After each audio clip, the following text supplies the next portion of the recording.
साथ आई बा हमरे पेशारपुर की धरती से आदरणीय बाबूजी अच्छे लाल यादव जी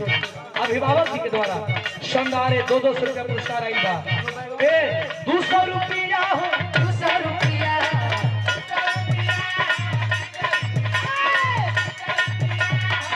और ये अरे अच्छे लाल भैया 200 रुपया अरे अच्छे लाल भैया 200 रुपया और 500 रुपया पुरस्कार आज ने हमारे फौजी जी जो सवेरे ही से रोवा लागल बनी आशीर्वाद देतली बसंत यादव फौजी जी 500 रुपया दे के हौसला बढ़ाइले बनी सबके प्रणाम बा। कैसे 200 रुपया हो 200 रुपया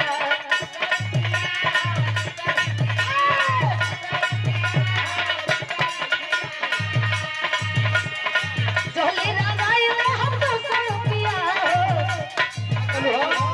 अरे नाना का बोलो हम कुछ ना करेंगे। सहारा नाई कौन तुई अरे चलो हटा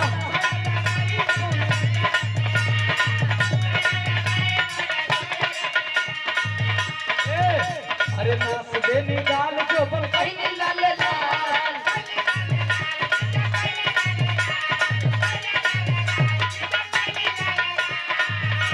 अरे देख ली ही दिया तो हो जाई सवाल हो जाई हो जाई अरे नाच दे निकाल जो बन कहीं लाल लाल देख ली ही दिया तो हो जाई सवाल अरे चाल देखी राहु जीवा चोरता अरे चोरता किस बोलता जबरी जीगा जबरी जीगा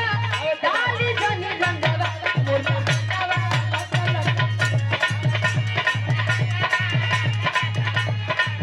मोरला हगारा लसन सन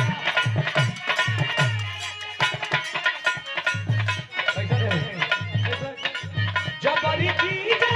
डाली जनी रंगवा मोरला हगारा लसन सन कोरता जबरी चीज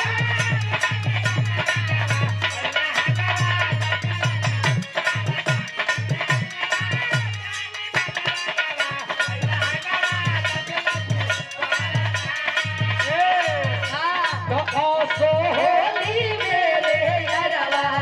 आई भला ना गो फरार भईली आसो होली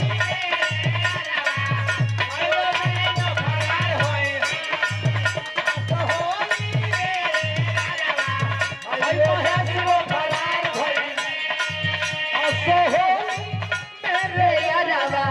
आई महेश वो फरार भइली